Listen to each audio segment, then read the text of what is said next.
This is Charlie Parsons for the Stomping Ground, powered by Wow Hydrate and live and available on DAZN. Gareth A. Davies, how are you, sir?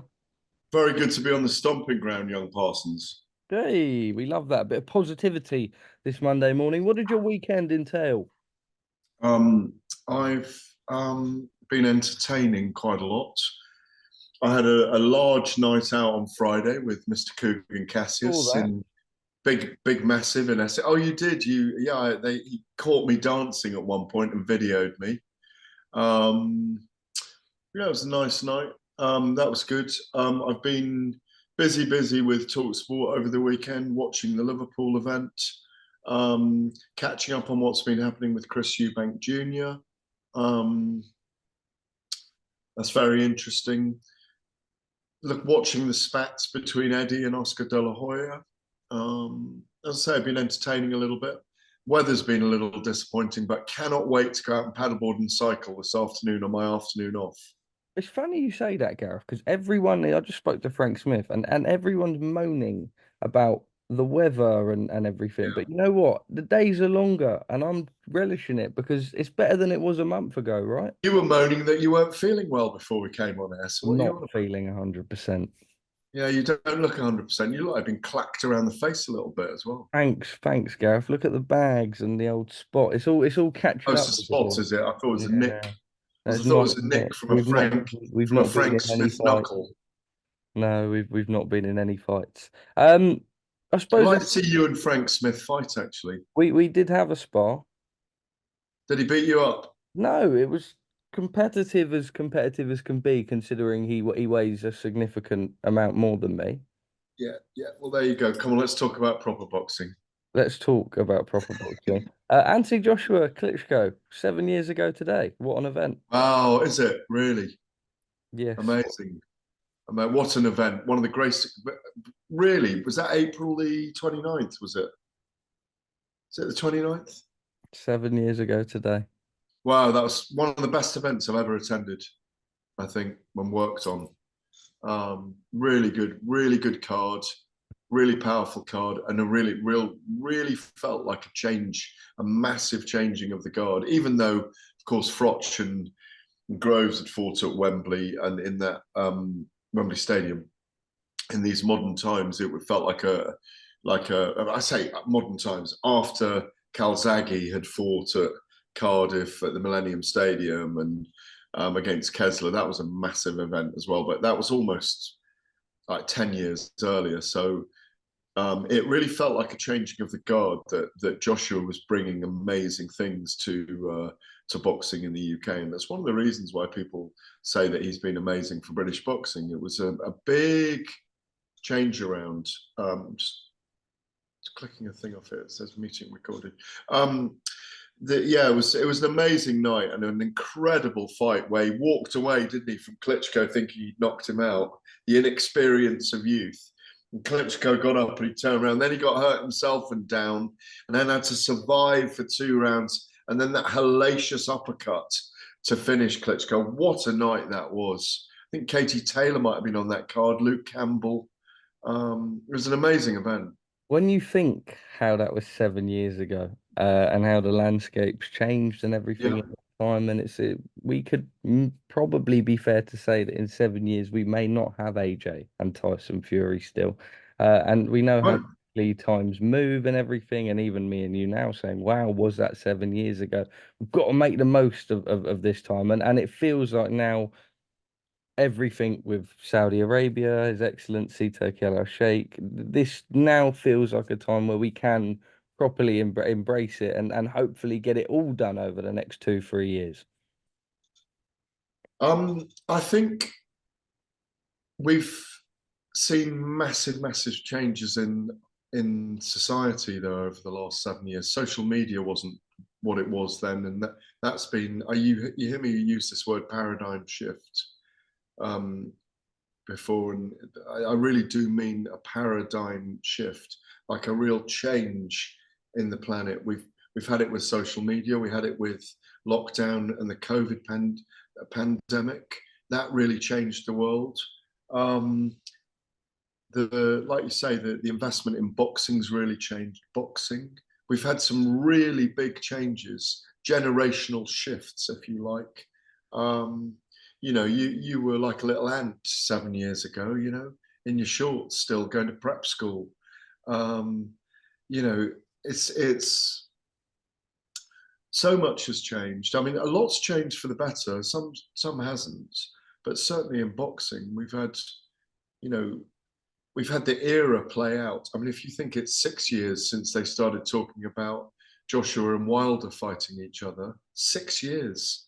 You go back to 4 years ago, we were talking about Fury and Joshua fighting each That other. was 4 years ago. Wow. Yeah. But we are going to get all these big fights, I believe. I think they will happen. I think something amazing is going to happen with all these fights. I think we'll get all of them. And as I've used this expression a couple of times over the weekend on Talk Sport and elsewhere, not completely ubiquitously, but the cloak of invincibility is what Tyson Fury needs for two more fights, in my view, or two more opponents, because he seems to have it in the very important fights. He only needs it twice more against Usyk and Joshua. And I think we see the end of him wanting to go in the ring anyway in probably in under a year's time, in my view. Well, we're now a matter of weeks away from that historic night in Riyadh, Saudi Arabia.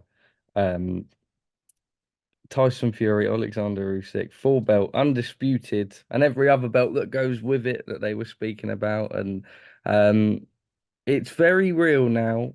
A lot of people had their fair share of criticism and whatever after what happened. But we believe all systems are go. Tyson Fury looks in great nick. Myself, yourself caught up. Well, you caught up with him. I did quite an in-depth bit with him over in Morecambe at that press conference. He was on great form. It felt like a great little confidence booster, Did. weird way, because he clearly had this great camp under him. And he kept saying, I don't need to be ready yet. I'll be ready when we get in the ring. And I think there is an issue with fighters peaking too soon, especially obviously you come off the back of one camp and then you need a little bit of downtime and then going into this one. Sparring and everything adequate. How's your mind, Gareth? We're 3-4 weeks away from the historic one. Yeah, I mean, I think they're both in great form, and they both know that they have a massive forfeit of $10 million to pay if they pull out for any reason, injury, health, whatever it be, sickness.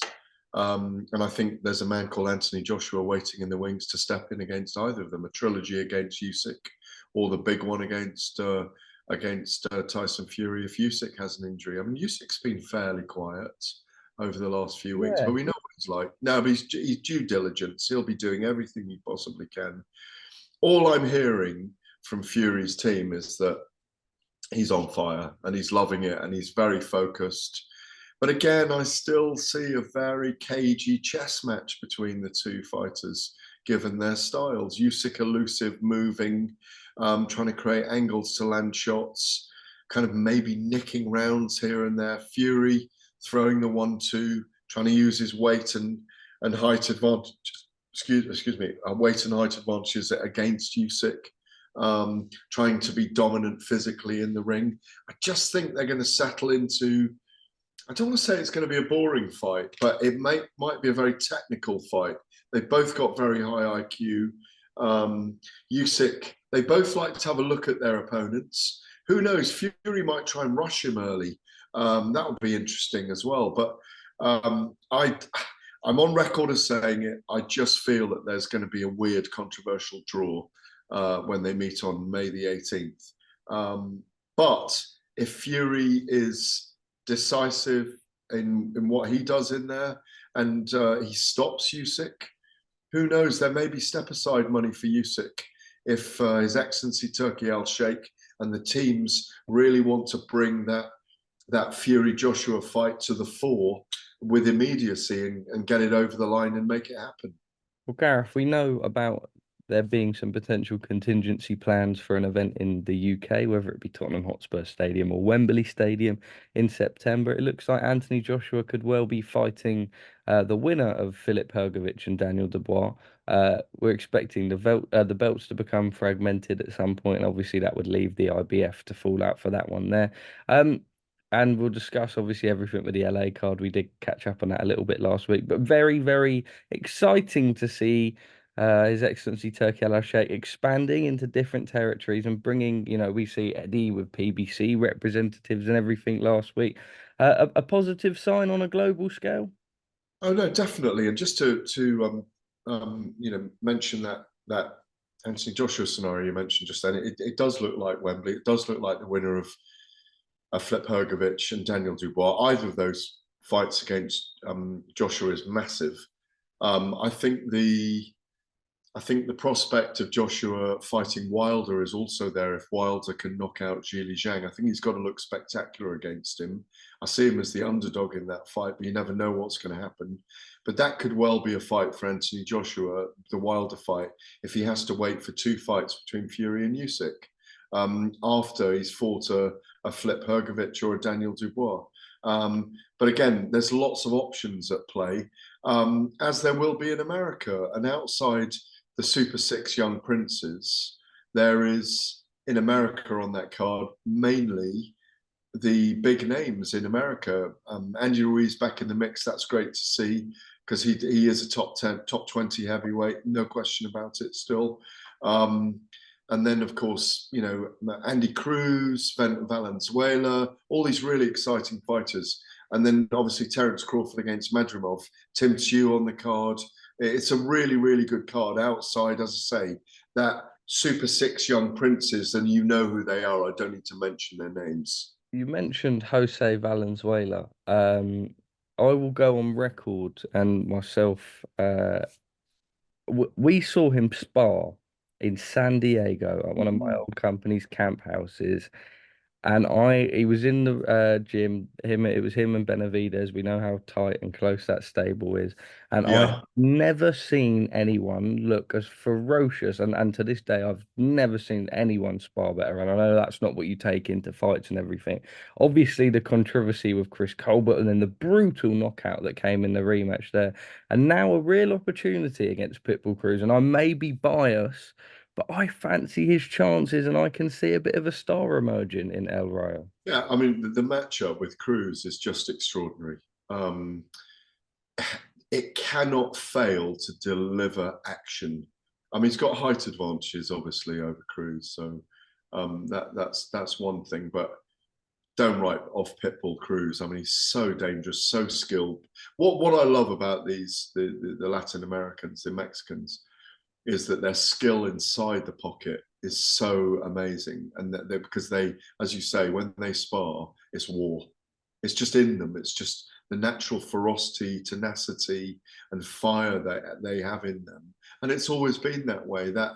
That's the way they are, and it's their national sport. So no, it's going to be an amazing event, great matchups, and it's great to see the advancement. And I can say it now. I mean, when I've been in when I've had an audience at some point with His Excellency Turki Al Sheikh and his team, America is a very important part of their remit as well. It's always been an important part of the growth of their investment in the sport, because it's a huge market for it, because it stretches into that Latin American, South American market. And I think they've done a great thing, and it just shows the vision, if you like, the vision of what they want to do in boxing. That it's not just withholding, beholden unto having events in Saudi Arabia and making it part of. They truly want to expand as a nation, a country, in sporting terms. And it's not just saying, I want all these things and bringing them here. It's about genuinely investing and being a global player, and that's what they are, and that's what they're becoming. You mentioned Chris Eubank at the start of the Yeah, interview. He's now a promotional free agent. I just spoke to Frank there. He said, of course, Matchroom would love to work with him. He sees him as one of the top 4 names in British boxing. I feel like the problem with Chris as such, and he won't be bothered by this, because we know that Chris is a man who is financially first and whatever's best for him and etc. And that's probably why the last 12 months have played out how it is. But coming off the Liam Smith win and looking the way he did, and obviously we know there's certain things with Liam that we can take into consideration, but do you feel like where boxing right now is thriving off the activity in fighters, that Chris Eubank could maybe be held back by his inactivity? No, No. he's 34. He's had a very good career. He's earned a lot of money. I know he's never won a kind of a big belt world championship. He was a big figure in the super middleweight tournament, which was brilliant for him. I think he had an amazing union with the Sauerlands. I think his comment about the Sauerland, about not about the Sauerlands, but about two other fighters to be with the right promoters in your career, and was just, it's when a relationship ends, you want to take the wisdom from it, and he's just passing on some wisdom. I think they've been good for each other. Now, my instinct is that he is going to work with Eddie Hearn and Frank Smith and Conor Benn, because that's my instinct. He's going to be self-promoted going into the fight with Conor Benn, which I believe will happen. I think we'll get a resolution on that soon. I do think Conor Benn will get his British license back at some point in the late summer. Are I you do think there'll hearing be anything? no, this No. is my instinct on it. I think there'll be a retrospect. I haven't heard a thing, but my instinct is there'll be a retrospective ban, maybe a big fine, and then they'll move ahead. And I think those two will fight in the late summer, and I think it'll be a big stadium fight, and I think they will fight. And I think that's what Eubank, rather than signing a new deal now, he'll make an enormous amount of money for fighting Conor Benn at middleweight. Conor Benn will bring everything, but maybe not quite have enough. But I think that fight will go to the wire. But I think that's what Eubank's been waiting for. I think it'll happen. And I think there's no animosity or denigration towards the Sauerland brothers. I think the relationship is solid. He's just looking at a financial bonanza to finish his career. Canelo fights Jaime Munguia this weekend. Jaime looked terrific against John Ryder in what Yeah. was the last outing of his career at the start of the year. A big 168 now, definitely filled into it as he's moved up through the divisions. And but with Jaime, it was always a matter of, sometimes the opponents he'd fought and everything at times had been a little bit questionable, but you can't really argue with how he's been matched in the last 12 months or so. And a great domestic Mexican dust up. Jaime Munguia, and are you aware of this? So I told you before, his dad was a heavyweight, yeah? Hmm. So he's big boned anyway, and he's always been very strong. Even at light middle against Liam Smith, he looked very good that night, if you recall, a few years back. And we know how tough Beefy is. I think Jaime Munguia is a very good opponent in terms of matchmaking for Canelo right now. He's forward, he comes forward, he's aggressive, he's tenacious. And I think Canelo's counterpunching and body shots will be very, very good in this fight. And we know he's become more elusive later in his career as well. And his IQ is so good. And you talk to anyone that's been in the ring with. I had a long interview with John Ryder the other day for DAZN for the Off the Cuff, and John talked about being with Canelo, that they're just tiny little adjustments that he makes that you don't realise till you're in there. Obviously, everyone wanted to see David Benavidez against. Everyone wanted to see David Benavidez against Canelo, but we're getting Munguia. It's a good matchup. He's undefeated. He's 40-odd fights undefeated. I just think Canelo's going to win that on points in what's going to be a rugged battle. But don't write Munguia off completely. I know some people are backing him to win as well. But like you say, he looked very good against John Ryder. It's a really good fight. Looking forward to it. I don't know if you're making the journey to Vegas this weekend or not. You're not. No, and that's the sad thing, that if it was Benavidez, we'd all be going because it would be a super fight. Are you going or not? No, No.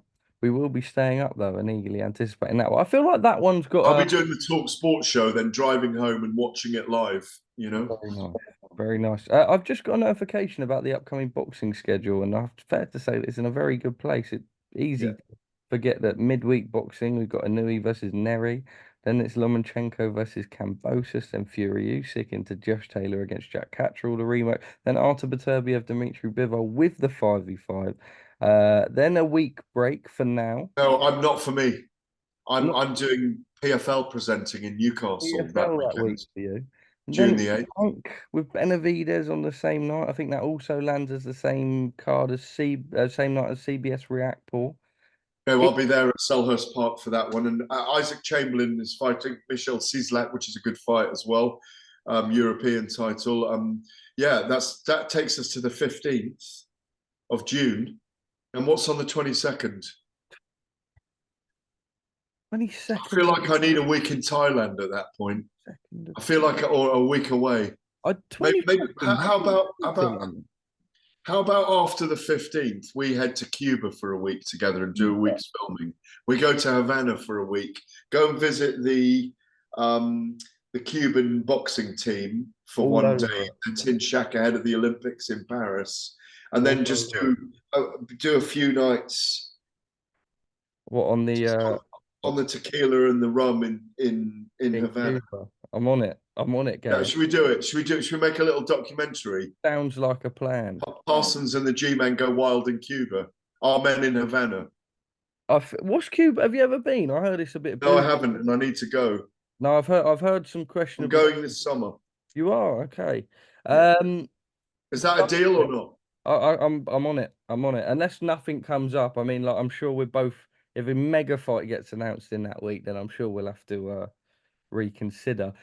Gareth, you mentioned Oscar De La Hoya earlier. Last question, because I got to go. That's fine. This is the last question. Yeah, good. Look at you texting other people while speaking to me. I'm wounded. Yeah, I am. I know I'm not. I'm checking. I've got loads of messages coming. I've got a very busy life, Charlie. Stop being so possessive. Has told Eddie to leave the US and stay promoting in the UK.